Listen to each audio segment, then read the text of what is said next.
They had him surrounded. Dozens of trained alien soldiers, elite in speed, strength, and fear tactics. The humans stood alone, weaponless, injured, and yet he didn't flinch. Commander Thalira stepped forward and asked, "Why don't you run, human?" His answer? "Because I'm not trapped with you. You're trapped with me." And in that moment, she realized something terrifying.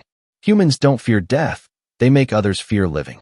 If you enjoy alien POV stories where humans twist the rules of fear, like the video and subscribe for more HFY stories every week. Commander Thalira of the Zavok Shock Regiment had seen her share of war. She'd commanded orbital drops over molten cities, hunted rebels through crystalline forests, and watched empires kneel before her flag. But never, not once, had she encountered anything like what stood before her now. A single human, bleeding, cornered, and smiling.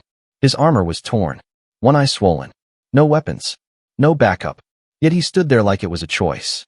Thalira raised a clawed hand, signaling her soldiers to halt. They obeyed instantly, encircling the ruined corridor with weapons aimed squarely at the human's heart. Still, he didn't move. She stepped closer. "You are outnumbered, outgunned, surrounded." He said nothing. "Your species is reckless. Yes, but you are still mortal. This fight is over. You have two options, surrender or die." She watched for signs of fear. Trembling, shallow breath, a twitch of panic. But there was nothing. Only that damn calm stare. So she asked the question, the one that had haunted every Zavok officer since their first encounter with humans. "Why don't you run, human?" His reply came softly, calm, controlled, and it chilled her down to her biocore. "Because I'm not the one trapped here." Thalira blinked. "What?" He tilted his head, eyes gleaming despite the blood. "You think you've cornered me, but you don't understand. I stopped running 10 minutes ago, because I was leading you here." He stepped backward, just once, until his heel tapped the wall behind him. And then a soft beep echoed through the corridor.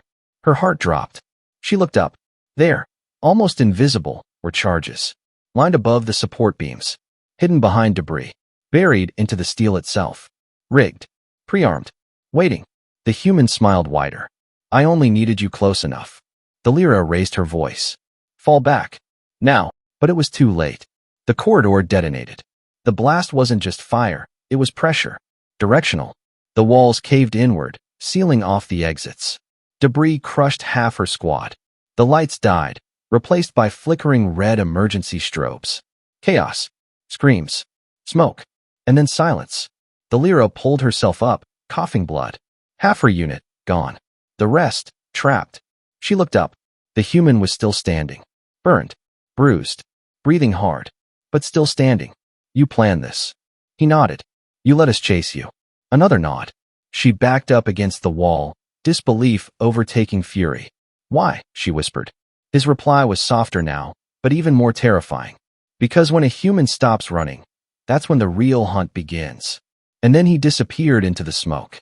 One by one, her surviving soldiers vanished too, dragged into darkness. Not by monsters, not by beasts, but by a man with no fear. And in the quiet afterward, Thalira realized something no textbook ever taught her. Humans don't survive because they're strong. They survive because they make you think you're winning, right until you realize it was always their game.